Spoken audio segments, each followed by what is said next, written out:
ஏகோவாயிரே எனக்கெல்லாம் நீரே, என் தேவை எல்லாம் சந்திப்பீ.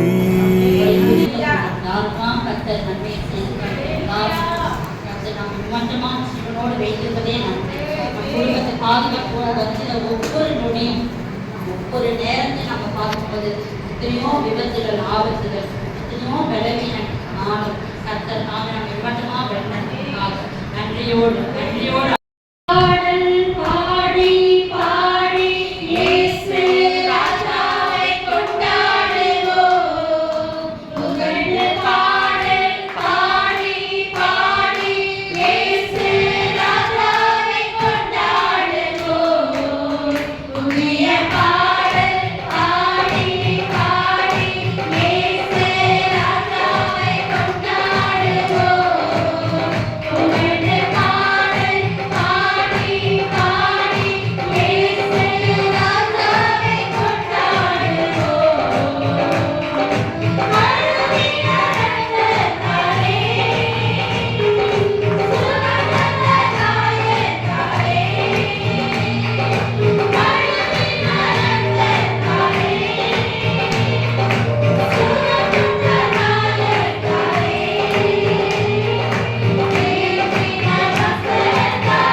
தேவன் தாம நம்மோடு இடைப்படும்படியாக ஒரு நிமிடம் கர்த்தரை நோக்கி பார்ப்போம். பரலோகத்தின் தேவனே, இதோ தகப்பனே, ஸ்தோத்திரம் அப்பா. ஆண்டவரே, இந்த நாளை எங்களை காண செய்த தயவுக்காக உமக்கு நன்றி அப்பா. ஆண்டவரே, உங்களுடைய நாமத்தினால நாங்கள் கூடி வந்திருக்கிறோம் அப்பா. ஆண்டவரே, இதோ கர்த்தாவே, பாடல்கள் மூலமாக ஆண்டவர் உங்கள் நாமத்தை மகிமைப்படுத்த எங்களை ஆண்டவரை உபயோகித்தீரப்பா. உமக்கு நன்றி செலுத்துகிறோம். நாங்கள் விண்ணப்பங்களை ஏறெடுத்தோம் அப்பா. ஸ்தோத்திரம் ஆண்டவரே, அவைகளை கேட்டு நீங்கள் எங்களுக்கு சாட்சிகளாக நிற்க வைக்க போகிறபடியால் உமக்கு நன்றி செலுத்துகிறோம். இப்பொழுது ஆண்டவர் இந்த தெய்வ வார்த்தை ஆண்டவரை எங்களிலே கிரியை செய்யும்படியாக ஆண்டவரே, ஆமென்றும் ஆமென் என்றும் ஆண்டவரை நீர் எங்களோடு கூட பேச வேண்டுமாக நாங்கள் ஜெபிக்கிறோம். ஆசீர்வதிங்க, பலப்படுத்துங்க. இயேசுவின் மூலம் ஜெபம் கேட்கிறோம் நல்ல பிதாவே, ஆமென். அல்லேலூயா, அல்லேலூயா. இந்த நாளிலே நாம் எடுத்துக்கொள்ள போகிற பகுதி ஏசாயாவின் புத்தகம் 61ஆம் அதிகாரம் 3ஆம் வசனத்துடைய கடைசி பாகம் வரைக்கும் வாசிப்போம். கர்த்தர் தம்முடைய மகிமைக்கென்று நாட்டின நீதியின் விருட்சங்கள் எண்ணப்படுவார்கள். இந்த நாளிலே கர்த்தர் நம்மை பார்த்து சொல்கிறார், அவருடைய மகிமையை வெளிப்படுத்துகிற நம்மை அவர் எப்படியாக பார்க்கிறாரா? நீதியின் விருட்சங்களாக அவர் பார்க்கிறார். நீதியின் விருட்சங்கள் மாத்திரமல்ல, அவருக்காக நாட்டப்பட்டிருக்கிற நீதியின் விருட்சங்களாக நாம் காணப்படுகிறோம். இந்த வார்த்தை யாருக்காக சொல்லப்பட்டது? எல்லாருக்கும் தெரியும், அது இஸ்ரவேல் ஜனங்கள். யார் இவர்கள் என்று பார்ப்போமானால், அவர் காலத்தினாலே துயரப்பட்டவர்களாகவும் கால்கள் உடுங்கி இருந்தவர்களாகவும் காணப்பட்டார்கள். ஆவில் நொறுங்கி இருந்தவர்களாக இருந்தாங்க. ஆனால் இயேசுவின் வல்லமையினால, அவருடைய சிலுவையின் வல்லமையினால அவர்கள் மீண்டுமாக அவர்களுடைய சாம்பல்கள் எப்படியாக மாறினது? சிங்காரமாகவும் துயரத்துக்கு பதிலாக ஆனந்த தைலத்தையும் ஒடுங்கின ஆவிக்கு பதிலாக துதியின் உடையும் அவர் அந்த இஸ்ரவேல் ஜனங்களுக்கு கொடுத்தார். அவர்களுக்கு மாத்திரமல்ல, இயேசுவின் மூலமாய் நெருங்கி வந்திருக்கிற நமக்கு அப்படியாக அவர் கொடுக்க வல்லவராய் இருக்கிறார். இயேசுவின் வல்லமையினால அவர் எல்லாவற்றையும் நமக்கு செய்யக்கூடும் என்ற விசுவாசம் நம்மிலே இருக்கும் போதே இந்த வார்த்தைக்கு நாம் அடையாளங்களாகவும் அற்புதங்களாகவும் கர்த்தர் நம்மை மாற்ற வல்லவராய் இருக்கிறார். இப்பொழுது நாம் அவருடைய நாமத்தை மகிமைப்படுத்தும்படியாக வந்திருக்கிறோம். எப்படியாக ஆராதனை நேரத்தில் மகிமையை யார் உணர்ந்தோம் என்று இந்த வழியாக பார்க்க வேண்டும். அவருடைய மகிமையை மாத்திரமல்ல, நம் மூலமாக அந்த மகிமை வெளிப்படுவதற்கு நம்மை நாமே அவருக்கு நாம் ஒப்புக் கொடுக்க வேண்டும். இந்த நாளிலே பார்க்க போகிறது, தெய்வ மகிமையை வெளிப்படுத்த நாட்டினவர்கள் நாம் ஒவ்வொருவரும் அவருடைய மகிமையை வெளிப்படுத்துவதற்காகவே கர்த்தர் இந்த சபையிலே ஒரு விசுவாசியாக அவர் நாட்டி இருக்கிறார். நாட்டப்பட்ட நாம் எப்படியாக காணப்பட போகிறோம்? அந்த ஒரு பர்பஸ் நம்மை உயர்த்தினால் அவருக்கு ஒரு பிரயோஜனம் இருக்கிறது. எப்படி? அவருடைய நாமம் நம்மிலே மகிமைப்படும். கர்த்தர் உன்னை ஆசீர்வதித்தால், உன் விண்ணப்பத்தை கேட்டு பதில் கொடுத்தார் என்றால் அது எதற்காக? அவர் மகிமைப்படும்படியாகவே அவர் அப்படியாக செய்கிறார். அப்படியானால் நாம் செயல்பட வேண்டும். நாம் ஜெபிப்பதிலும் வேத வாசிப்பதிலும் நாம் செயல்படும் போது அவர் நமக்காக செயல்படுகிற தேவனாய் காணப்படுகிறார். இந்த வார்த்தைகள் இயேசு கிறிஸ்துவை குறித்து சொல்லப்படுகிற ஒரு வார்த்தையா இருக்கிறது. இந்த ஏசாயாவில 66 அதிகாரங்கள் இருக்கிறது. அது இரண்டாக பிரிக்கும் போது அது முதலாக பழைய ஏற்பாடு அடையாளங்களும் மற்றுமாக புதிய ஏற்பாடு அடையாளங்களாக காணப்படுகிறது. இந்த 61ஆம் அதிகாரம் 3ஆம் வசனம் கர்த்தராக இயேசு கிறிஸ்துவுக்காக சொல்லப்பட்டது. அது அந்த ஒருவராலே நிறைவேறப்பட்டது. அந்த ஒருவரால நிறைவேறப்படும்போது நாம் நம்மாலே அந்த வார்த்தைகளும் நமக்குள் நிறைவேற நம்மை நாம் கர்த்தருக்கு ஒப்பு கொடுப்போமாக. கர்த்தர் அவருடைய மகிமை வெளிப்படுத்த 3 காரியங்களை அவர் என்ன பண்ணிருக்காரா? தெரிந்தெடுத்திருக்கிறார். முதலாவது அவர் தெரிந்தெடுத்தது என்ன என்று பார்ப்போம். சங்கீதங்களின் புத்தகம் 19ஆம் அதிகாரம் 1ஆம் வசனத்தை வாசிப்போம்.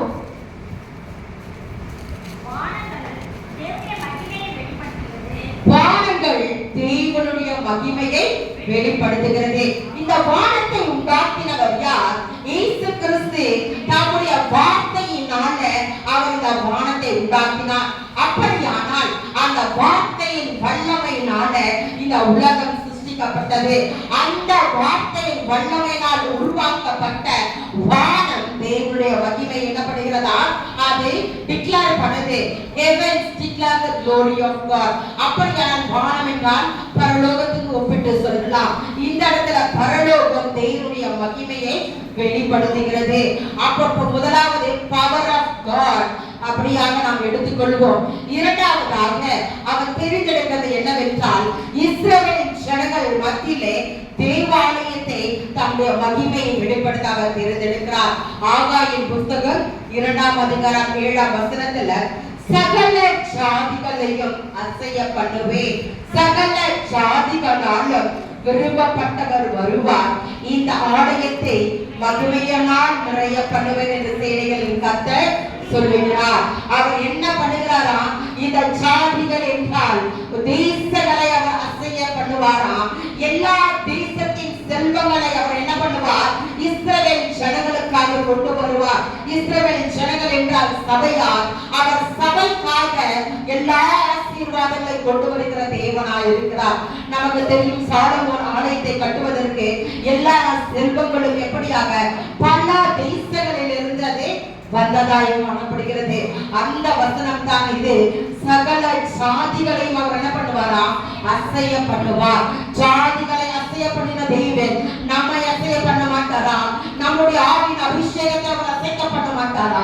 நாம் எப்படியாக ஆலைகளை உட்கார்ந்து கொண்டிருக்கிறோம். நம்மை நாமே நிதானித்து பார்க்க வேண்டும். அவர் சபையில அவர் மகிமை அவர் வெளிப்படுத்தினார். அதே அதிகாரத்துல 9ஆம் வசனத்துல முந்தின ஆலயத்தின் மகிமையை பார்க்கிலும் பிந்தின ஆலயத்தின் மகிமை பெரிதாக இருக்கும். அப்படியாக கர்த்தருடைய மகிமை ஒவ்வொரு மிகவும் ஒவ்வொரு முந்தின காலத்துல இருந்தது போலவே இருக்காது. வரும் காலத்திலே அது மகிமை பெரியதாய் காணப்படும். முதலாவது வார்த்தையினால் வல்லமையினால அந்த வானங்கள் தேவனுடைய மகிமை வெளிப்படுத்தினது. இரண்டாவது தேவனுடைய ஆலயத்திலே கர்த்தருடைய பிரசன்னம் இருந்தபடியால் அந்த ஆலயம் கர்த்தருடைய மகிமை வெளிப்படுத்தினது. மூன்றாவது பார்ப்போம், அவர் தம்முடைய இஸ்ரவேல் ஜனங்களை தம்முடைய மகிமையை வெளிப்படுத்த அவர் என்ன பண்றாரா? பயன்படுத்துகிறார். ஏசாயாவின் புத்தகம் 61ஆம் அதிகாரம் 3ஆம் வசனத்துல வாசிப்போம். சீயோனிலே துயரப்பட்டவர்களை சீர்படுத்தவும், அவர்களுக்கு சாம்பலுக்கு பதிலாக சிங்காரத்தையும் துயரத்துக்கு பதிலாக ஆனந்த தைலத்தையும் ஒடுங்கின ஆவிக்கு பதிலாக துதியின் உடையை கொடுக்கவும் என்று அவர் என்னை அனுப்பினார். இந்த வார்த்தை யாருக்கு? ரட்சிக்கப்பட்ட நம்மை அவர் எப்படியாக அவருக்கு ஏற்ற விதமாக அபிஷேகித்து அவர் நம்மை பயன்படுத்தி வருகிறார், நம்மை ஆசீர்வதிக்கிறார். எதற்காக? அவருடைய மகிமையை வெளிப்படுத்துவதற்காக. ஏன் அவர் மனிதனை தேர்ந்தெடுக்க வேண்டும்? ஒரு தெய்வ தூதரை அவர் தேர்ந்தெடுத்து அவர் எல்லாவற்றுக்கும் மேலானவன், அவர் உலகத்துக்குரிய காரியம் ஈடுபட மாட்டார் என்று செய்திருக்கலாம். ஆனால் கர்த்தருக்கு பிரோஜனமானவர்கள் யார்? நீங்களும் நானும் தான். அவருக்கு முன்பாக அவருடைய ஆலயத்தில் காத்திருக்கிற நம்மை தான் அவர் எடுத்து பயன்படுத்த வல்லவராய் இருக்கிறார். ஏசாயாவின் புத்தகம் 44ஆம் அதிகாரம் 23ஆம் வசனத்தை வாசிப்போம். வானங்களே கலித்து பாடுங்கள், கர்த்தர் இதை செய்தார். பூதலத்தின் தாழ்விடங்களே ஆர்ப்பரியுங்கள்.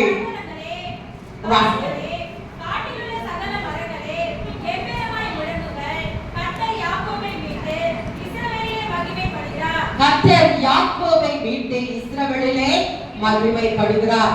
இதே வாக்கியத்தை இன்னும் தெளிவாக வாசிக்க வேண்டுமென்றால் வானங்களே களி கூறுங்கள், கர்த்தர் இதை செய்திருக்கிறார். எப்படியா செய்கிறார்? இல்ல செய்திருக்கிறார்.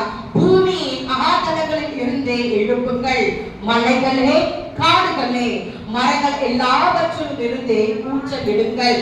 கர்த்தர் யாக்கோபை காப்பாற்றி இருக்கிறார், இஸ்ரவேலில் தம்மை மகிமைப்படுத்துவார். இஸ்ரவேலிலே தம்மை மகிமைப்படுத்தின தேவன் நம்மையே அவர் மகிமைப்படுத்தும்படியாக விரும்புகிறார். இன்று நம்மை கொடுக்க ஆயத்தமாக இருக்கிறோமா?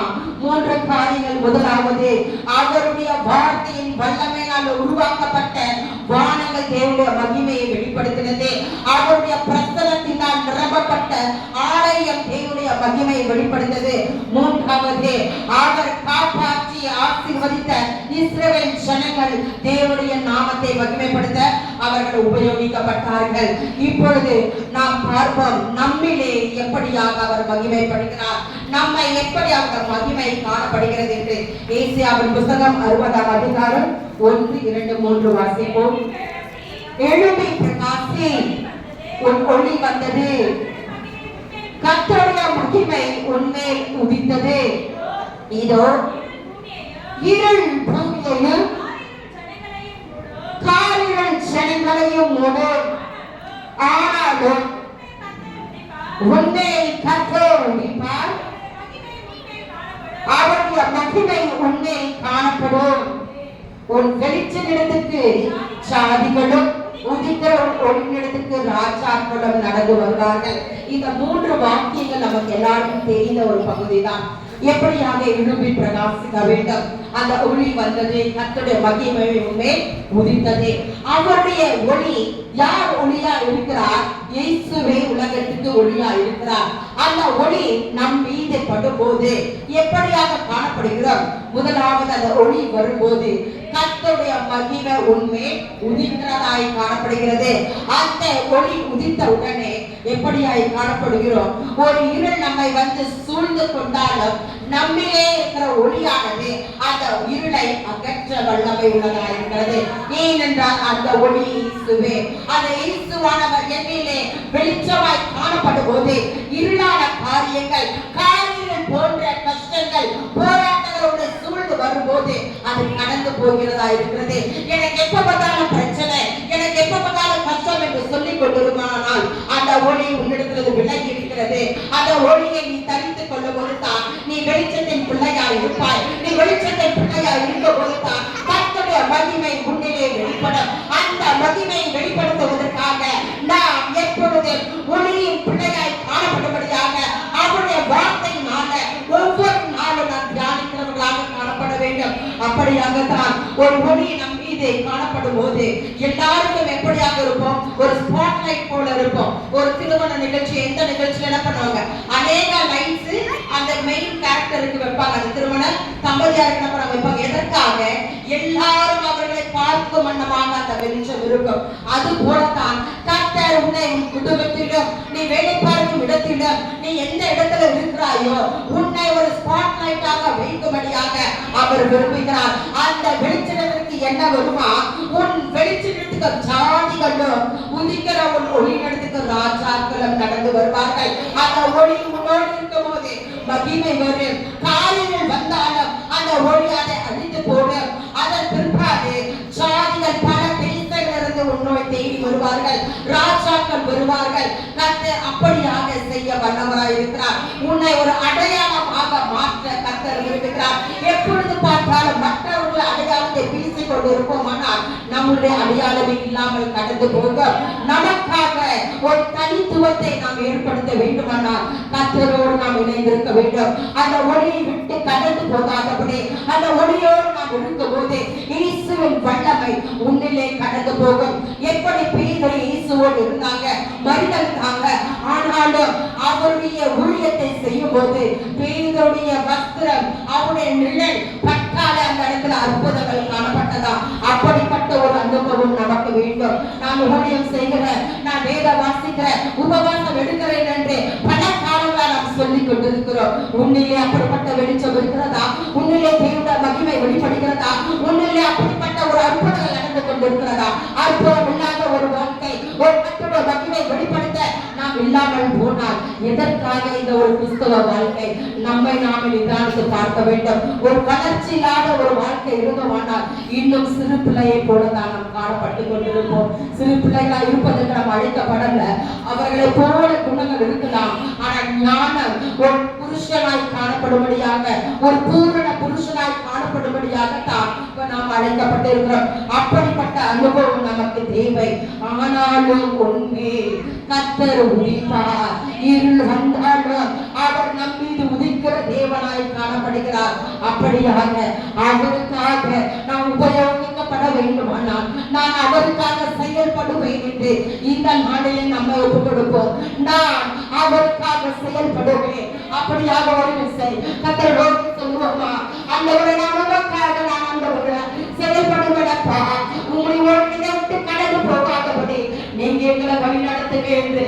ஆண்டவரே நாம் கேட்போமா ஒரு விஷயம் ஆண்டவரே அப்பா ஆண்டவரே ஸ்தோத்திரம் தகப்பனே என்னிலே நீங்க கிரியை செய்யுங்கப்பா என்னிலே கிரியை செய்யுங்கப்பா ஹalleluya ஸ்தோத்திரம் அப்பா 2 சாமுவேலின் புத்தகம் 7ஆம் அதிகாரம் 23ஆம் வசனத்தை வாசிப்போம் 2 சாமுவேல் 7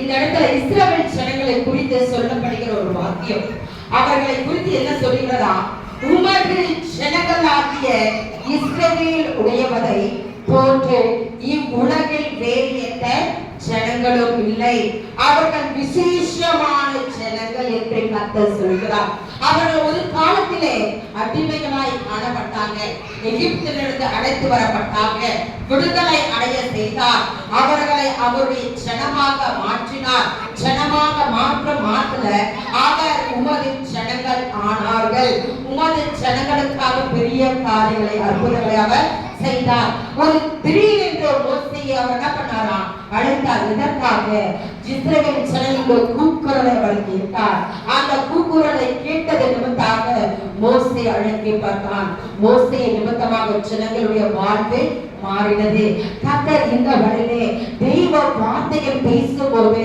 நம்ம வாழ்க்கை மாறுபடியாக கர்த்தரிடத்திலே ஒப்பு கொடுப்போம் அப்படி ஒப்பு கொடுக்கும் போது தான் நம் பவுலை போல நம்ம சொல்ல முடியும் என்னை பற்றி தேவனை மகிமைப்படுத்தினார்கள் பவுலை பார்த்து என்ன சொன்னாங்க அவன் கிறிஸ்தவர்களை என்ன பண்ணி கொண்டிருந்தான் துன்பப்படுத்தினான் அவர்களை கொலை செய்வதற்காக எல்லா அதிகாரத்தையும் பெற்றுக்கொண்டு கடந்து சென்றவனா இருந்தான் ஆனால் கர்த்தர் பவுலை தொட்டார் தொட்டதன் நிமித்தமாக யாரை துன்பப்படுத்தினாரோ அவருடைய விசுவாசத்தை காத்துக் கொள்ளும்படியாக அவருடைய ஓட்டம் ஜெயமாக மாறினது அவரை போலவே நாம் சொல்லக்கூடுமா என்னை பற்றி தேவனை அவர்கள் மகிமைப்படுத்தினார்கள் நான் எப்படியாக இருக்கிறேன் என்று நம்மை குறித்து மற்றவர்கள் சாட்சி சொல்ல வேண்டும் அப்படித்தான் மிகவும் வயதானவர்களுக்கு பிறந்த யோவான் ஸ்நானன் அவர் என்ன பண்ணிருக்கலாம் அவர்கள் தாய் பெற்றோர்கள் தன்னுடனே வைத்துக் கொண்டு வளர்ந்து கொண்டிருக்கலாம் ஆனால் அப்படி செய்யாதபடி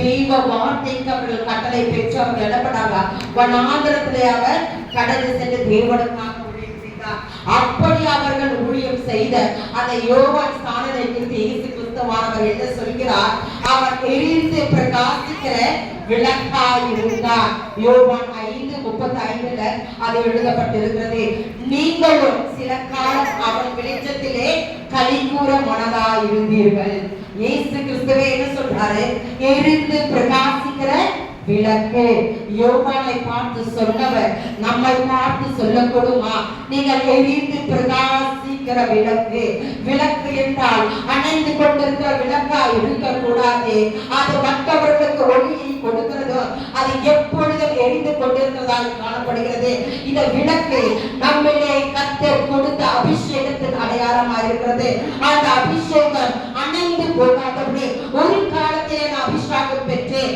ஒரு காலத்திலே அந்நிய பாஷை வரங்களை பெற்றேன் ஆனால் அதை யூஸ் பண்ணாம நான் இருப்பேன் அவருடைய மகிமையை வெளிப்படுத்த நான் யூஸ் பண்ண மாட்டேன் உட்கார்ந்து கொண்டு இருந்தோமானா கர்த்தர் நம்மை விசாரிக்கிறவராக இருக்கிறார் அந்த அபிஷேகத்தை எப்பொழுதும் மகிமையாக அதை வெளிப்படுத்த வேண்டும் ஆனால் அந்த யோவான் ஸ்நானன் இயேசுவை என்ன சொன்னாங்க நான் அல்ல எனக்கு பின் வருவர்கள் கைகளே தூற்று கூட இருக்கிறது என்று அப்படியாக தன்னை தாழ்த்தினான் அந்த யோவான் ஸ்நானன் அந்த தாழ்மையின் அனுபவம் உள்ளதால் தான் அவன் எப்பொழுதும் இருந்து பிரகாசிக்க விளக்காய் காணப்பட்டான் அப்படியாக இஸ்ரவேலுக்கு விளக்கு என்று வேதத்துல யாரை சொல்லப்பட்டிருக்கிறது தாவீது கரெக்ட் 2 சாமுவேல் புத்தகம் 21ஆம் அதிகாரம் 17ஆம் வசனத்துல தாவீதை அவர் ஜனங்கள் சொல்லுறாங்க இஸ்ரவேலின் விளக்கு அணைந்து போகாதபடிக்கு நீ இனி எங்களோட யுத்தத்துக்கு புறப்பட வேண்டாம் என்று சொல்லப்பட்டிருக்கிறது தாவீதை சிறு பிள்ளையா இருக்கும்போது தேவன் தேர்ந்தெடுத்தார் அவர் தேர்ந்தெடுத்தார் மிகவும் பிறப்பிலிருந்து அநேக பாடுகள் அவன் பட்டான் அந்த பாடுகள் மத்தியில் அவன் வாழ்ந்து வரும்போது கர்த்தர் ஒரு நாளிலே அவனுக்கு ஒரு ராஜாவின் அபிஷேகத்தின் அழைப்பு அவன் பெற்றவனாய் இருந்தார் ராஜாவின் அபிஷேகம் அவனுக்கு கிடைத்தது ஆனாலும் போராட்டம் மட்டும் அவனுக்கு பிறப்பிலிருந்து வந்ததாய் காணப்படுகிறது. அப்படியாக அந்த போராட்டத்தின் மத்தியிலும் அவனை எப்படியாக அழைக்கிறாங்க? இஸ்ரவேலுக்கு விளக்கு. அவனுடைய விளக்கு எப்பொழுதும் இருந்து கொண்டிருந்தது. அவன் பாவம் செய்தான், ஆனால் கர்த்தரிடத்தில் ஜெபிக்கும் போது பரிசுத்த ஆவியிலிருந்து எடுத்து போராடி ஜெபித்தான். அது போல ஒரு ஜெபம் நமக்குள்ள காணப்பட வேண்டும்.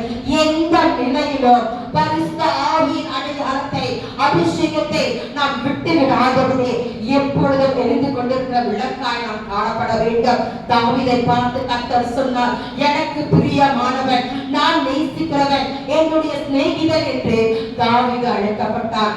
நாமும் கூட அவரை போலவே ஒரு விளக்காக காணப்படும் போது நம்மை பார்த்து கர்த்தர் அழைப்பார், எனக்கு பிரியமானவளே, என்னுடைய ரூபவதியே என்று, என்னுடைய மனவாட்டியே என்று அவர் அழைக்கும் சத்தத்தை கேட்கும்படியாக நம்ம நாமே ஒப்பு கொடுப்போமாக. மீண்டுமாக அந்த இசையா 60:3 உன் வெளிச்சத்தின் இடத்திலே ஜாதிகளும் உதிக்கிற ஒளியிடத்துல ராஜாக்களும் நடந்து வருவார்கள். இதற்கு அடையாளமாக அதே 60:9 தீவுகள் எனக்கு காத்திருக்கும், அவர் உன்னை மகிமைப்படுத்தினார் என்று உன் பிள்ளைகளையும் அவர்களோடு கூட அவர்கள் பொன்னையும் அவர்கள் வெள்ளியையும் உன் தேவனாகிய கர்த்தரின் நாமத்துக்கு என்று இஸ்ரவேலின் பரிசுத்தருக்கு என்று தூரத்திலிருந்து கொண்டு வர தர்ஷீஷின் கப்பல்களும் ஏற்கனவே எனக்கு காத்திருக்கிறது. தர்ஷீஷின் கப்பல் எனக்காக காத்திருக்கிறதா? எனக்காக பொன் வந்திருக்கிறா? எனக்காக வெள்ளி கொடுக்கப்பட்டிருக்கிறதா? கர்த்தரிடத்துல வெளிச்சத்துல இருக்கும் போது தூர தேசத்தினுடைய ஆசீர்வாதம் உன்னிலே கடந்து வரும். அது பரலோகத்திலிருந்து கடந்து வருகிறது. அதற்கு தடையாக காணப்படாதபடி நாம் அந்த வெளிச்சத்துக்கு அடையாளத்தோடு நாம் காணப்பட வேண்டும். ஒரு சிறு பிள்ளையை கர்த்தர் அழைத்து ஆசீர்வாதங்களை கொடுப்பார். அந்த பிள்ளை அந்த ஆசீர்வாதத்தை பெற்றுக்கொண்டு தன் வாலிப காலத்திலே அப்படியாக தேவனுடைய ஐக்கியத்தோடு காணப்படும். அந்த வாலிப காலத்தில் மாத்திரமல்ல, கடைசி நாட்கள் வரையும் அந்த அடையாளத்தோடு காணப்படும் போது நிச்சயமாகவே அந்த வாழ்வு நித்திய மோட்சத்தின் வாழ்வுக்கு ஒப்பு கொடுக்கப்படுகிறதா இருக்கிறது. நமக்கும் கூட சிறு வயதிலிருந்து தேவன் அறிந்திருக்கிறோம். இப்பொழுதும் நாம் தேவனை துதித்துக் கொண்டிருக்கிறோம். ஆனால் ஒவ்வொரு நேரத்திலும் அவரை துக்கப்படுத்தாதபடி, நாம் அவருடைய வெளிச்சத்தை இருளாக்காதபடி, இருள் சூழ்ந்து கொண்டாலும் ஆனாலும் அவருடைய வெளிச்சம் பிரகாசிக்கும் என்ற வார்த்தையின்படியாக நம்மை நாமே ஒப்பு கொடுக்க வேண்டும். அப்பொழுதுதான் நமக்கு 19ஆம் வசனத்துடைய ஆசீர்வாதம் கிடைக்கும். வாசிப்போம். இனி சூரியனுக்கு பகலிலே வெளிச்சமாய் இராமலும், சந்திரன் தன் வெளிச்சத்தால் உனக்கு பிரகாசியாமலும், கர்த்தரே உனக்கு நித்திய வெளிச்சமும் உன் தேவனே உனக்கு மகிமையுமாயிருப்பார். அவரே உனக்கு மகிமையாயிருப்பார். சூரியனும் அல்ல, சந்திரனும் அல்ல, நித்திய வெளிச்சம் கர்த்தரே. அவரே உனக்கு மகிமையாய் காணப்படுகிறார். அவருடைய ஆசீர்வாதம் பாத்தீங்கன்னா இயற்கைக்கு மாறாத ஆசீர்வாதம். சூரியனின் வெளிச்சம் பெருசா தெரியாது, இரவுல சந்திரனுடைய வெளிச்சம் பெருசா தெரியாது. ஆனால் தேவனாகிய கர்த்தருடைய வெளிச்சம் உன்னிலே உதிக்கும் போது அந்த வெளிச்சத்தினால உலகத்தின் ஜனங்கள் விழித்தல் வருவார்கள். அதுவே இந்த நாளிலே கர்த்தர் நம்மோடு பேசுகிறார். ஆவியானவருடைய ஆசீர்வாதம் நம்மை காணப்படும்படியாக. ஆமென். அப்பா ஸ்தோத்திரம் ஆண்டவரே. அது மாத்திரமல்ல, 61ஆம் அதிகாரத்தில் 6ஆம் வசனத்தை வாசிப்போம்.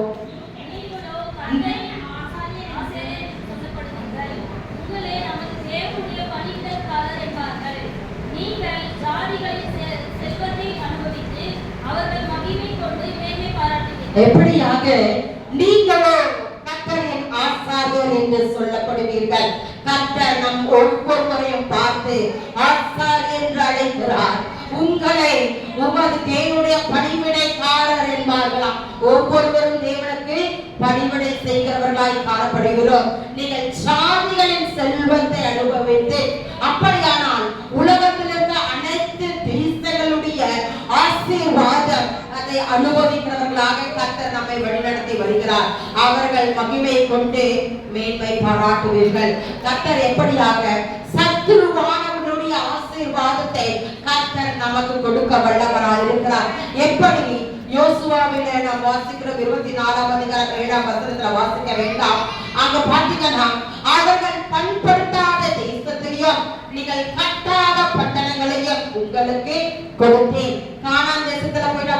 செய்தார்களாம். ஏற்கனவே ஆசீர்வாதங்கள் இருந்தது. அதை சுதந்திரித்துக் கொள்ளும்படியாக இஸ்ரவேல் ஜனங்களுக்கு கட்டளை கொடுக்கப்பட்டது.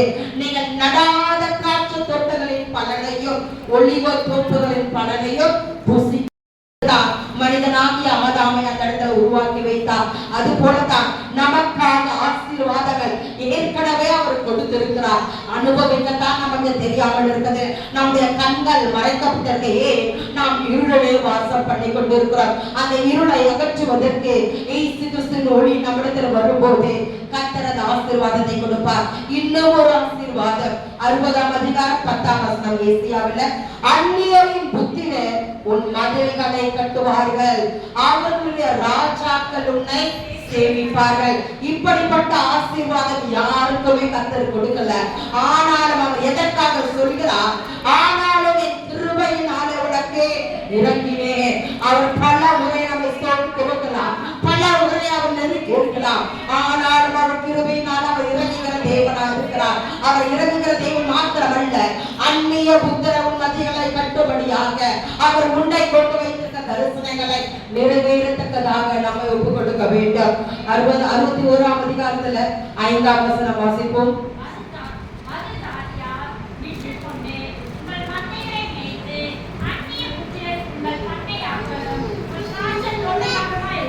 மறு சாதியார் என்றால் வேறு ஜாதியார், வேறு தேசத்துல வந்தவங்க என்ன பண்ணுவாங்களா? நம்மளுடைய மந்தைகளை மேய்ப்பார்கள். அந்நிய புத்திரர் உங்களை என்ன பண்ணுவாங்களா? எல்லாம் பண்ணை ஆட்களாகவும் இருப்பாங்க. திராட்சை தோட்டத்தை அவர்கள் பண்படுத்துகிறவர்களா இருப்பாங்க. அது மாத்திரம் 60ஆம் அதிகாரத்துல 6ஆம் வசனத்தை வாசிப்போம். ஒட்டகங்களின் ஏராளமும் மீதியான ஏப்பாத் தேசங்களில் வேகமான ஒட்டகங்களும் உன்னை கொடுப்போம். இந்த இடத்துல ஒட்டகங்கள் பார்த்தீங்கன்னா ஆபிரகாம் காலத்துல ஒட்டகங்கள் கொண்டு வரப்பட்டது. ஆனால் யாக்கோபோட காலத்துல மீதியானவர்கள் என்ன பண்ணாங்க? அந்த ஒட்டகங்களை ஓட்டி சென்று விட்டார்கள். அதன் பிற்பாடு யாக்கோபும் அவர்கள் ஜனங்களும் மந்தையை மேய்க்கிற அவர்கள் மேய்ப்பராக காணப்பட்டாங்க. ஆனால் கர்த்தர் மீண்டுமாக என்ன பண்ணாரா? அதே ஒட்டகங்களை ஏராளமாக மீதியான் ஏப்பாத் தேசங்களிலிருந்து வேகமாக திரும்ப கொடுக்கிறவராக இருக்கிறார்.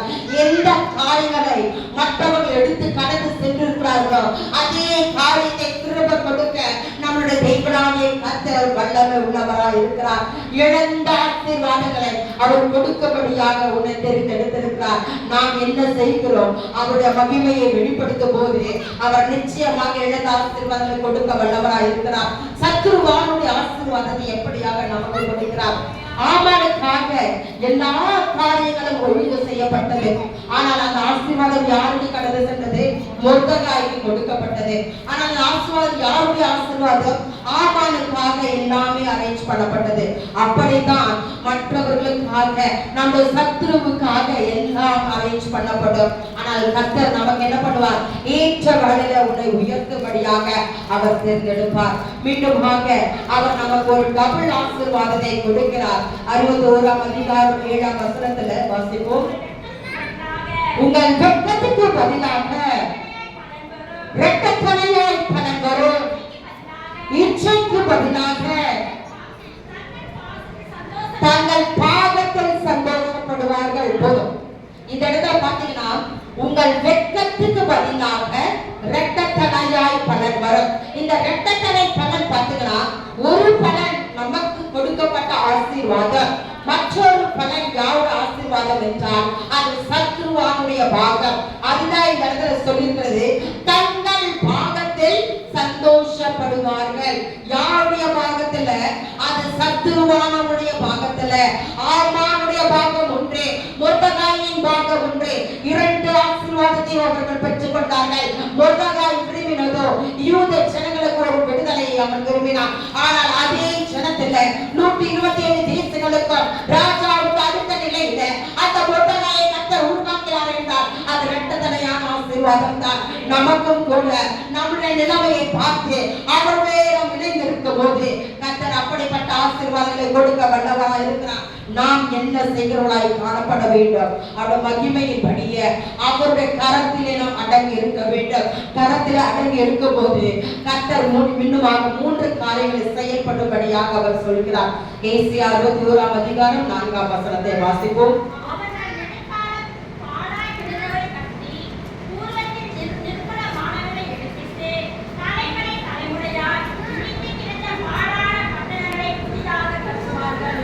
இந்த இடத்துல 3 காரியங்கள். முதலாவது, நெடுங்காலம் பாழாய் கிடந்தவர்களை கட்டி. அவர் என்ன சொல்கிறார்? நெடுங்காலமாய் பாழாய் இருந்ததை திரும்ப கட்டணும். அப்படின்னா ரீபில்ட், நம்மை திரும்பவும் கட்ட சொல்கிறார். திரும்ப கட்ட கட்டிடத்துல கிருபை தேவை, அவருடைய கிருபை தேவை. அவருக்காக நாம் பயன்படாமல் எத்தனை காலம் காத்து கொண்டிருப்போம்? நம்ம அவருக்கு பயன்படலனா எப்படி அவர் நம்மை திரும்ப கட்டுவார்? திரும்ப கட்டுங்க. இதுதான் ஏற்ற காலம். கடைசி காலத்துல நம்ம வந்திருக்கிறோம். எலியா பலிபீடத்தை திரும்ப கட்டினான். கர்த்தர் அக்கினியினால் அந்த கர்மேல் பர்வதத்தில் அவர் மகிமையாய் காணப்பட்டார். எலியாவின் மூலமாக மகிமைப்படுத்தின தெய்வன் நம்மிலும் மகிமைப்படும்படியாக இந்த பலிபீடம் பாழா இருக்கிறது, அதை திரும்ப கட்டும்படியாக கர்த்தர் நம்ம தெரிந்திருக்கிறார். இரண்டாவதாக, தலைமுறை தலைமுறையாய் இடிந்து கிடந்த பாழான பட்டணங்கள். இந்த இடத்துல இரண்டாவது பூர்வத்திலே நிர்மூலமானவர்களை எடுப்பித்து, பூர்வத்திலே என்ன இருக்கா? ஒண்ணுமே இல்லாதபடி அது நிர்மூலமானதா இருக்கிறது, அதை நம்ம எடுப்பிக்கணும். அப்படியானால் ரைஸ், முதலாவது சொன்ன ரீபில்ட், இரண்டாவது ரைஸ். அப்படியானால் கர்த்தருக்கு பயன்பட முன் வர வேண்டும். யாரும் அழைப்பாங்க என்று சொல்லி நம்ம வெயிட் பண்ணக்கூடாது. இந்த இடத்துல தேவனுடைய ஊழியக்காரோட சத்தம் நமக்கு கிடைக்கணும். அவர் தீர்க்கதரிசனமா சொன்னாதான் நான் முன் வருவேன் கிடையாது. கர்த்தருக்காக முன் வரும்போது அவர் நம்மை எப்படியாக மாற்றுவாரா? அந்த பூர்வத்தில் நிர்மூலமானவர்களை இடுப்பிக்க வேண்டுமாக நம்மை அழைத்திருக்கிறார். தரை மட்டுமான போன காரியங்கள் நாம் கர்த்தரிடத்துல வேதத்தை வாசியாதபடி, ஜபத்தில் ஐக்கியம் இல்லாதபடி, ஏதோ கடமைக்காக ஜெபித்து கடமைக்காக வேதத்தை வாசித்துக் கொண்டு விருப்பமானால் எப்படி கர்த்தருக்காக பயன்பட முடியும்? எப்படி கர்த்தருக்காக முன் வர வேண்டும்? அப்படியாக ஏதாவது செய்ய வேண்டும். என்ன செய்ய வேண்டும்? மூன்றாவது, தலைமுறை தலைமுறையாக இடிந்து கிடந்த பாழான பட்டணங்களை புதிதாய் கட்டுவார்கள். புதிதாய் கட்ட வேண்டும். என்ன ரிப்பேர் பண்ணணும். அவருக்காக என்னோட ஆவிக்குரிய வாழ்க்கை எப்படி போனது, அது ஒன்றும் இல்லாமல் இருக்கு. அவருக்காக நான் பயன்படல, அவருக்காக எந்த ஒரு காரியத்தை செய்ய நான் முன்வரலனா அது ஒன்றும் இல்லாமல் போய்விடும். ஆனால் கர்த்தர் இந்த நாளிலே சொல்கிறார், என்னென்ன காரியம் இருக்கோ அதை ரிப்பேர் பண்ணுங்க. ஆனா என்ன பண்ணாதீங்க, ரீப்ளேஸ் பண்ணாதீங்க. நான் என்ன பண்ணுவேன், இன்னைக்கு பைபிள் வாசிக்கிறேன், அதனால நேரம் வந்து இந்த நாள்ல கேலண்டர்ல என்ன வசனம் இருக்கும் அந்த ஒரு வசனத்தை வாசிச்சா இந்த நாள் முழுவதும் ஆசீர்வாதமா இருக்கும். அப்படி நினைச்சு கொண்டு இருக்கிறவர்களுக்காக சொல்றேன். அப்படி எந்த ஒரு தேவனுடைய செயலுக்காக நம்ம என்ன பண்ண மாற்று காரியங்களை செய்யக்கூடாது. கர்த்தர் நம்மை அழைத்திருக்கிறார் எதற்காக? அவருடைய மகிமையை வெளிப்படுத்துவதற்காக. அப்படி மகிமையை வெளிப்படுத்த நாம் ஒரு நாள் 2 அதிகாரம் வாசிப்போமானால் அடுத்த நாள் நமக்கு அதிகரிக்க வேண்டும். ஒவ்வொரு நாட்களும் அவருடைய வேத வாசிப்பு நமக்கு அதிகமாய் காணப்பட வேண்டும். இது உங்களுக்கு மாத்திரமல்ல, தேசிய அடியாளுக்கும் கர்த்தர் உணர்த்துகிற காரியம். அந்த வேத வாசிப்பு நமக்கு அதிகரித்து கொண்டு இருக்கும் போதுதான் கர்த்தர் நம்மை கொண்டு பெரிய காரியங்களை செய்ய வல்லவராக இருக்கிறார். இப்படியாக அந்த சமூகத்துல நம்ம நாம ஒப்பு கொடுப்போமா? ஆண்டவரை என்னை இப்போது ஒப்பு கொடுக்கிறேன். இந்த பிள்ளைகளை ஆண்டவரை நான் உமக்காக பயன்படும்படியாக என்ன ஒப்பு கொடுக்கிறப்பா. ஆண்டவரை உமக்காக பயன்படும்படியாக நாங்க முன் வரப்பா. எனக்கு யாரும் சொல்ல வேண்டாம் ஆண்டவரை. ஆலயத்துக்கு வருவதற்கு ஆண்டவரை எனக்கு யாரும் போன் செய்ய வேண்டாம். ஆலயத்துக்கு நேரத்தோடு வருவதற்கு எனக்கு யாரும் சொல்ல வேண்டாம். ஆனா இந்த அவளை நான் ஒப்பு கொடுக்கிறேன். அப்பொழுதுதான் அவர் என்ன பண்ணுவாரா? புதிதாக்க வல்லவரா இருக்கிறார். புதிதாய் கட்டுவீர்கள்.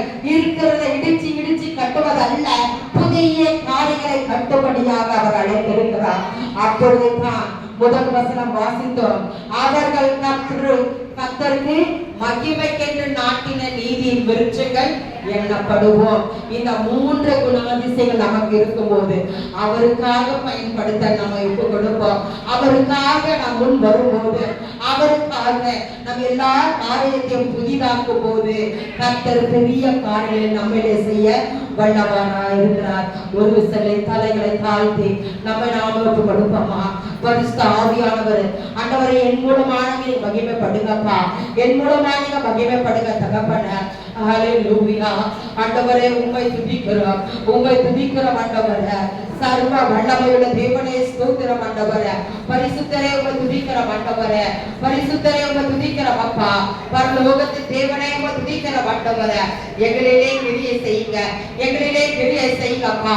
ஹல்லேலூயா, ஹல்லேலூயா. ஆமென். நன்றி நன்றி நன்றி அப்பா. ஸ்தோத்திரம் ஆண்டவரே. ஆமென் ஆண்டவரே. ஸ்தோத்திரம் அப்பா. பரிசுத்தர் பரிசுத்தர் பரிசுத்தர் பரிசுத்தர் அப்பா. ஹல்லேலூயா. ஆண்டவரே, வார்த்தையினால் உருவாக்கப்பட்ட அந்த வானகத்தையுடைய மகிமையை வெளிப்படுத்தினதப்பா. உங்களுடைய பிரசனத்தினால் நிரப்பப்பட்ட ஆலயம் உங்களுடைய மகிமையை வெளிப்படுத்தினது. ஆண்டவரே, நீர் அழைப்பித்த இஸ்ரவேல் ஜனங்கள் மூலமாக உங்களுடைய மகிமை வெளிப்பட்டதப்பா. ஆண்டவர், இப்பொழுது தகப்பனே, என்னை ஒப்பு கொடுக்கிற, இந்த அடிமையை ஒப்பு கொடுக்கிற, நான் அடிமையா இருந்த ஒரு காலத்துல உங்க அன்பினால, உங்க ரத்தத்தினால இப்பொழுது நான் புத்திர சுவிகார ஆவியோட வந்து இருக்கிறப்பா. என்னை எடுத்து பயன்படுத்துங்க, என்னை எடுத்து பயன்படுத்துங்கப்பா. எப்படி நான் பயன்படுவேன்? யாருக்கும் உதவாத பாத்திரமா இருக்கிறேன், எல்லாரும் எரியப்பட்ட ஒரு பாத்திரமா இருக்கிறேன், யாரும் விரும்பத்தக்க பாத்திரமா இல்லாதபடி கர்த்தர் நம்மை பார்த்து சொல்கிறார், எஜமான் விரும்பும் பாத்திரம் நீ, எஜமான் விரும்பும் பாத்திரம் நீ, நீ கணம் பொருந்த பாத்திரமாக மாறும்படியாக கர்த்தர் உன்னை அழைத்திருக்கிறார். ஹல்லேலூயா, ஹல்லேலூயா. ஒரு விசை கர்த்தருடைய சமூகத்துல நம்ம ஒப்பு கொடுப்போமா? ஆண்டவரே ஸ்தோத்திரம் அப்பா. இந்த வார்த்தைகள் ஆண்டவரே வெறும் பேசின ஒரு வழியாய் காணப்படாதபடி ஆண்டவரே ஜீவனுள்ளதாய் ஒவ்வொரு இதயத்துல கடந்து போகும்படியாக நீங்க பேசுங்கப்பா, நீங்க பேசுங்கப்பா. இதை எண்ணிலே கிரிய செய்யுங்க, எண்ணிலே கிரிய செய்யுங்க தகப்பனே. ஓ மகிமையின் மேகமாக எங்கள் மக்கள் இறங்கி வாருங்க, இறங்கி வாங்க தகப்பனே. ஹல்லேலூயா. அந்த ஆஸ்தானிப்பு கூடாரத்தின் மத்தியில இறங்கின தேவன், கர்மேல் பர்வதத்தில் இறங்கின தேவன் எங்கள் மக்கள் இறங்கி வருகிறாங்க. இறங்கின தேவனாலே கர்த்தர் பரிசுத்தமானவர். இப்பொழுது இவர்களாக போகப்பட்ட உங்களுடைய மகிமை நிரப்பட்டவப்பா. ஹல்லேலூயா, ஹல்லேலூயா. ஆமென் அப்பா, ஆமென் அப்பா. லஷக்கரா தக்கரா ஜாவரவனா லிபா ஷரவனா ஆவியில் நிரப்பப்படும் போது கர்த்தர் உங்களிலே மகிமையாய் வெளிப்படுவார். ஆமென். வாய்களை அமைதியாய் உட்கார்ந்து கொண்டிருக்காங்க, மூடிக்கொண்டு உட்கார்ந்து கொண்டிருக்காங்க. நீதோ ஒன்றை வைத்துக் கொண்டு நான் கைட்டா உட்கார்ந்து கொடுங்க, இல்ல விட்டு கொடுங்க, இந்த சர்வத்தை விட்டு கொடுங்க. ஆவியை கர்த்தருக்கு ஒப்பு கொடுக்க போது ஹல்லேலூயா, ஹல்லேலூயா. ஒரு தேவனாகிய கர்த்தர், எத்தனை கர்த்தரை மகிமை நம்மிலே வெளிப்பட்டுக் கொண்டிருக்கிறது. லிபாகரா ஷகரவனா ஒரு பலவா ஷகரவனா. We thank you Father. ஆண்டவரே, ஆண்டவரே, உம்முடைய மகிமை, உம்முடைய மகிமை நிரப்பட்ட நிரப்பட்ட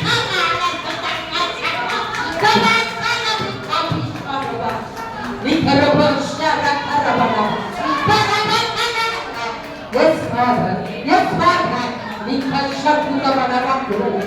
அந்த சாலமோன் கட்டின ஆலயத்தை மாற்றினவல்லவா, ஆலயத்தின் மகிமை புதிதாய் நிரப்பப்பட்ட வார்த்தை இந்த சபைக்கு காணப்படுவதாக. ஹல்லேலூயா. திக்கஷானபா லக்கனபா ரிபா ஓ சிபா நமக்கல ரியானபா ரிபா கோரமா சிக்கெத தக்கஷலாமா. ஹல்லேலூயா. ஆமென். ஹல்லேலூயா, ஹல்லேலூயா. ஆமென். இன்னும் சிலர் நான் இதை விட்டு கொடுக்க மாட்டேன், அப்படியே உட்கார்ந்து கொண்டிருக்கீங்க. முழங்கால் படியுங்க. இந்த இடத்துல சப்பனம் போட்டுக்கொண்டு உட்கார்ந்து இது கதை பேசுகிற இடம் என்ன? பரிசுத்த ஸ்தலம். அந்த ஸ்தலத்துல பரிசுத்த ஆவியானவர் அசைவாடி கொண்டிருக்கிறார். ஹல்லேலூயா. கர்த்தருக்கு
எல்லா துதிக்கு பாத்திரம் நீர், எல்லா மகிழ்வுக்கு பாத்திரம் நீர், எல்லா கணத்துக்கு பாத்திரம் நீர். உங்களுடைய கரங்களை ஒப்புக் கொடுக்கிறோம். நீரே ஆசீர்வதிப்பீராக. எங்களை பலப்படுத்தினதற்காக உமக்கு நன்றி செலுத்துகிறோம். பாதுகாத்துக் கொண்டு பலப்படுத்துங்க. இயேசுவின் மூலம் ஜெபம் கேட்கிறோம் நல்ல பிதாவே. ஆமென். நீயோ ரிபாரவா கனவா என் சமூகத்தை விட்டு தள்ளி போகிறார். என் சமூகத்தை விட்டு நீ தேடாதபடியால் இந்த ஊரை கடந்து போகிறார். உன்னை குறித்து கர்த்தர் பேசுகிறார். என் அன்பு மகளே ரிபாரவா கனவா, நான் உன்னை குறித்துரைத்தேன். எங்கே சென்றாய்? எங்கே ஓடினாய்? ஹல்லேலூயா. சிந்தவனை கர்த்தர் உன்னை கொடுத்து கர்த்தருடைய தேவனாய் காணப்படுகிறார். அவர் அழைத்திருக்கிறார், உன்னை மகிமைப்படுத்துவார். அவர் அழைக்கிறார், உன்னை மகிமைப்படுத்துவார். ஹல்லேலூயா. நம்முடைய சகோதரர் காணப்பட்ட நம்மை பார்த்து கர்த்தர் நம்மை பார்த்து உன் வீட்டிலே விளக்கை ஏற்றபடியா உன்னை நியமித்திருக்கிறார். எல்லா குடும்பஸ்தர்களாய் காணப்படுகிறார். நம்மை கர்த்தர் விளக்கை ஏற்றபடியா உங்களை எண்ணத்தை கர்த்தர் வீட்டில் வைத்திருக்கிறார். ஒரு குணமாய் வெளிச்சம் உதிக்க வேண்டும், ஒரு குணமாய் பிரகாசிக்க வேண்டும். ஹல்லேலூயா. கர்த்தர் உனக்கு பிரகாசமான வாசிக்கிறோம். வெட்கத்திற்கு பதிலாக கர்த்தர் என்ன பண்றாரு? வசனம் வாசிக்கிறத. ஹல்லேலூயா.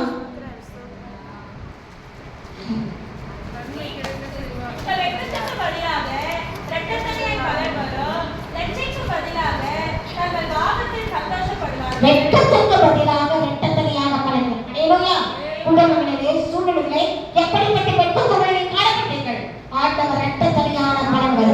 அந்த இரட்டத்தனையான பலன்களுக்கு நீ வெளிச்சமாய் பிரகாசிக்க வேண்டும். நீ சூழ்நிலைக்கு பதிலாக கத்தரித்து வெளிச்சமாய் இருக்க முடியாது. நீ பிரகாசிக்க வேண்டும். உங்களுடைய இருள் எல்லாம் மறைந்து போக வேண்டும்.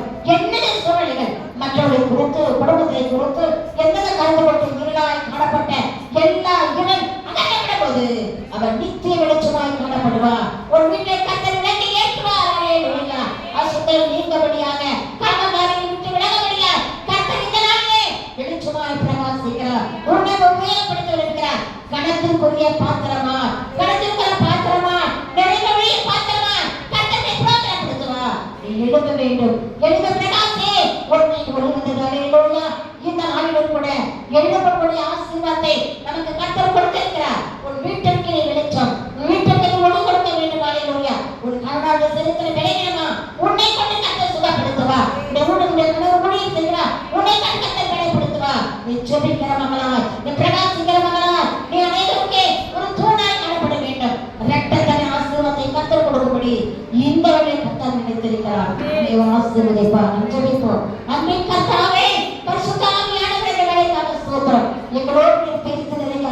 அந்த எங்களிலே காணப்படுகிற இருளான காரியங்களுக்கு விலக வேண்டும் ஆண்டவரே. எங்கள் வெளிச்சமாய் பிரகாசிக்க வேண்டும் ஐயா.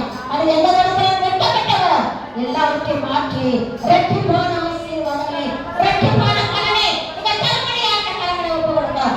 இந்த கடவுள் தானே ஒவ்வொரு பிள்ளைகளும் கர்த்தர் இடைவிட வேண்டும். நீங்க இடைவிட வேண்டும் ஐயா. கேட்ட ஒவ்வொரு சத்திய வசனங்கள் அவர் எழுதியிருந்தாலும் வீட்டில் சென்று வாசிக்கும் போது ஆசீர்வாதத்தை கொடுக்கபடியாக கரங்களை கொடுக்கிறாங்க. அநேக ஆத்துமாக்களை ஆதாயப்படுத்த இந்த பிள்ளைகளை நீங்க பிரயோஜனப்படுத்த ஆண்டவரே, நமக்கு ஸ்தோத்திரம் ஐயா. ஹல்லேலூயா. ஹல்லேலூயா. இந்த கரத்திலே ஒப்புக் கொடுங்க. நீங்க எங்களை ஆசீர்வதிங்க அப்பா. தலைமுறை பிள்ளைகளோடு ஆசீர்வதிங்க. தரும்படியாக ஜெபிக்கிறோம். ஜெபித்த எல்லா பொறுப்புகளும் எங்களுக்கு இசைகள் வாச மகன் குடும்பங்களையும் கூட ஆண்டவரே கரங்களை ஒப்புக் கொடுக்கிறோம். வந்ததான ஒவ்வொரு குடும்பத்தை கர்த்தர் ஆசீர்வதி. எங்கள் மூலமா எங்கள் குடும்பங்களுக்கு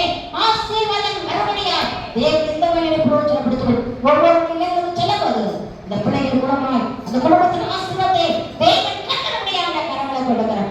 ஆசீர்வதிங்க, ஆசீர்வதிங்க. எங்களை காத்து கொள்ள பலப்படுத்துங்க. நாளை ஆராதனை பொறுப்பு நடத்துங்க. இயேசுவின் நாமத்தில் பிதாவே. என் ஆத்துமாவே கர்த்தரை ஸ்தோத்திரி. எங்களோட பரிசுத்த நாமத்தை ஸ்தோத்திரி. என் ஆத்துமாவே கர்த்தரை ஸ்தோத்திரி. அவர் செய்த சகல உபகாரங்களையும் மறவாதே. ஆமென்.